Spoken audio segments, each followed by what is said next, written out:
Bonjour à tous, Apple ne supprimera pas son encoche en haut de ses smartphones. Dans cette vidéo, je vais vous expliquer pourquoi, à mon avis en tout cas, Apple ne supprimera pas son encoche, pourquoi ils vont la conserver et quel sera l'avenir d'Apple d'un point de vue esthétique, encoche ou pas encoche. On va regarder ça maintenant.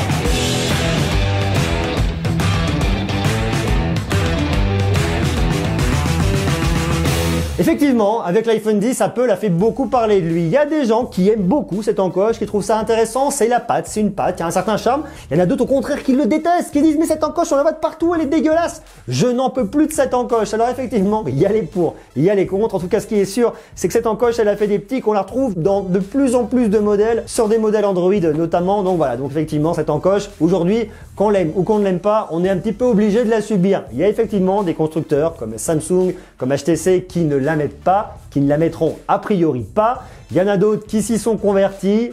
Maintenant, voilà, c'est un petit peu compliqué de faire son chemin là-dedans. OnePlus va mettre une encoche, dans son OnePlus 6. Il y a plein de marques qui effectivement mettent des encoches. Donc voilà, donc les encoches, que vous l'aimiez, que vous ne l'aimiez pas, vous êtes obligé de la subir. Et surtout, si vous avez un produit Apple, si vous voulez rester chez Apple dans la gamme 10 et dans les produits qui vont arriver, il va vous falloir vous y faire parce que cette encoche, elle va rester là et encore un bon moment. Alors effectivement, cette encoche, elle est arrivée sur l'iPhone 10 fin 2017. Effectivement, cette encoche, elle a ses détracteurs, tout le monde s'y met, mais pourquoi est-ce que plein d'autres constructeurs mettent cette encoche? Pour deux points essentiels. Le premier point, c'est que malgré tout, Apple reste prescripteur dans ce domaine-là. On est sûr que les produits d'Apple sont des produits qui marchent. Si vous mettez l'encoche, vous suivez le leader, en tout cas le co-leader avec Samsung, et vous êtes sûr que ça marchera. Le deuxième point, c'est qu'effectivement, en mettant une encoche, vous allez utiliser plus grande surface au niveau de l'écran, donc un écran toujours plus grand, toujours plus optimisé, même si comme avec d'autres produits, vous avez la possibilité de ne pas l'afficher et de vous arrêter à fleur de l'encoche pour ne pas avoir effectivement cette petite démarcation sur votre écran. C'est aussi une possibilité. Alors même si Apple n'est pas le premier à avoir mis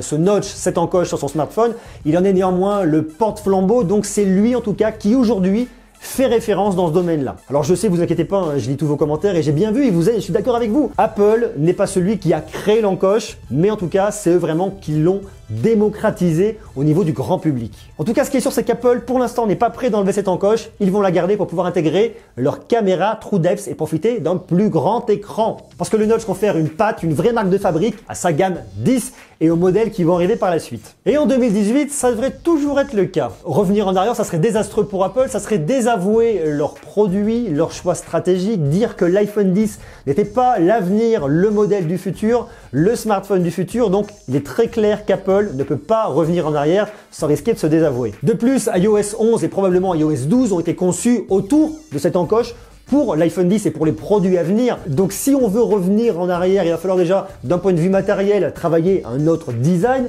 Ça me semble quand même relativement compliqué. Et d'un point de vue logiciel, revoir un petit peu la copie. Alors effectivement, iOS 11, on peut l'utiliser sur des smartphones qui n'ont pas l'encoche, notamment les 6S, 7, 7 Plus, 8, 8 Plus et compagnie. Mais on voit qu'avec l'iPhone 10, on a quelque chose qui est complètement optimisé, avec de nouveaux gestes, avec de nouvelles façons de fonctionner sur ce smartphone, avec cette encoche, parce qu'on n'a plus de Touch ID, on a Face ID. Il y a de nouvelles choses qui ont été mises en place et il est très clair qu'Apple ne reviendra pas en arrière. En revanche, rassurez-vous, si vous n'aimez pas l'encoche, il est très clair qu'un jour ou l'autre, cette encoche va finir par disparaître parce qu'une technologie en pousse une autre. Alors, de toute façon, on voit très bien que les smartphones, les iPhones comme ils étaient à l'époque, ça c'est le 3GS, ils avaient un petit peu ce look un petit peu old school. Ils ont évolué, on voit qu'on a eu plein d'autres looks, on a eu des looks comme le 4, comme ça, ou 4S, je sais plus, c'était le 4S, avec ce dos en verre. On a eu la gamme avec la gamme Color, comme le 5C. Il y a l'iPhone 6S, moi que j'ai actuellement, qui est caché juste ici. Donc on voit effectivement qu'il y a eu toute une gamme, une évolution avec 7, 7 Plus, 8, 8 Plus, avec ces grands écrans, différentes tailles d'écran pour arriver jusqu'à l'iPhone 10, l'iPhone plutôt bord à bord avec un grand écran. Et de toute façon, plus tard, il va y avoir encore une évolution. Donc cette encoche va très certainement être amenée à disparaître. Alors pourquoi, comment, qu'est-ce qu'on va retrouver à la place? À mon avis, ce qu'on va retrouver à la place, et il va falloir être patient, c'est tout simplement le système d'iPhone pliable. Parce que c'est l'innovation qui devrait arriver dès 2020, 2021 peut-être. En tout cas, chez Apple, ce sont les iPhones pliables. Cette technologie, elle est en train de se mettre en place tout doucement. Ça fait très longtemps qu'on en parle chez Samsung, on en parle de plus en plus. Huawei aussi est en train de s'y mettre. Apple va s'y mettre. Donc, ils vous proposeront un smartphone pliable a priori à la verticale avec un écran en haut, un écran en bas qu'on pourra replier sur lui-même. Bon, il peut aussi y avoir d'autres possibilités, ça c'est des choses qui vont se voir dans le temps parce que de toute façon, je pense qu'Apple va attendre que Samsung sorte son Galaxy 10, son Galaxy X pour voir un petit peu si ça fonctionne, si le marché prend, si le marché est mûr pour que une fois que le marché sera mûr et bien en place, Apple puisse arriver dessus avec un iPhone pliable. Et à ce moment-là, qui dit iPhone pliable, dit forcément quelque chose de relativement différent. Et je serais très surpris qu'ils nous gardent la petite encoche pour le Face ID. On peut très bien imaginer que d'ici quelques années, on ait des capteurs qui soient vraiment intégrés à l'écran. On peut imaginer un écran micro-perforé qui laisserait passer le son du haut-parleur. Et on peut très bien imaginer également la même chose pour une caméra TrueDepth complètement intégrée au smartphone qui du coup ne serait pas forcément logée qu'en haut, mais pourrait être logée à différents endroits de votre smartphone pour vraiment quelque chose d'encore plus précis en termes de mapping de votre visage. Donc de toute façon, l'encoche, elle est là uniquement parce qu'on a un haut-parleur, une caméra avant, une caméra TrueDepth, un capteur en 3 dimensions, de l'infrarouge et compagnie. Demain, quand ça va disparaître, quand on pourra l'intégrer complètement à un écran, eh bien, il n'y aura plus d'encoche. Donc, rassurez-vous, l'encoche aujourd'hui, on l'a subi quand on ne l'aime pas. D'ici quelques années, il n'y en aura plus. Par contre, il ne faut pas être trop pressé parce que vous savez que Apple aime bien innover, mais innove à son rythme, on prend son temps, on innove un peu comme les Suisses, on prend le temps. C'est la vanne pour les Suisses, je plaisante, j'aime beaucoup les Suisses, ne vous fâchez pas. Je viens bientôt chez vous d'ailleurs, enfin peu importe ça, c'est autre chose, on en parlera plus tard. En attendant, soyez sûr que Apple aime toujours innover, mais aime prendre de moins en moins de risques, parce que prendre des risques, se planter, ça coûte très cher. Et c'est très dangereux. Donc, effectivement, Apple va prendre son temps avant de sortir un smartphone pliable, voir un petit peu ce qui se fait du côté de la concurrence. Est-ce que ça marche? Oui, non.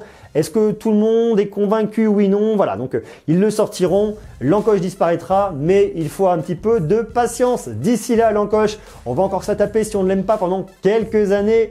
2018, 2019, 2020, peut-être même 2021. On imagine que des smartphones avec des écrans sans encoche, avec des capteurs intégrés, n'arriveront pas tout seuls. Vous aurez en parallèle des smartphones, des modèles avec encoche. Donc, vous voyez, voilà, de toute façon, l'encoche, on va la garder encore pendant au moins minimum 5 ans. Pour toutes ces raisons, Apple va conserver son encoche. C'est une marque de fabrique. Il y a une caméra TrueDepth qui marche très bien, qui fait la force de ce produit. Et en plus de ça, beaucoup de produits Android se mettent aujourd'hui à l'encoche, qui est en train de devenir un standard, bien qu'il y a beaucoup de personnes qui n'aiment pas, bien qu'il y ait beaucoup de détracteurs, malgré tout, si beaucoup de constructeurs font les encoches, vous ne pourrez pas y couper. Surtout si vous aimez les produits des marques comme Apple, OnePlus, compagnie, qui de toute façon vous collent des encoches de partout. Dites-moi vous ce que vous en pensez. Est-ce que vous partagez mon opinion? Est-ce que vous pensez que l'encoche, chez Apple, on va la garder encore longtemps, encore minimum 5 ans, avant de voir arriver une nouvelle techno? Une nouvelle techno qui pourrait arriver d'ici 2-3 ans, mais les modèles avec encoche vont persister. Marquez-moi tout ça en commentaire. Comme d'habitude, je vous invite à me laisser des jolis pouces, à rester connecté, à vous abonner parce qu'on va parler toujours plus de techno,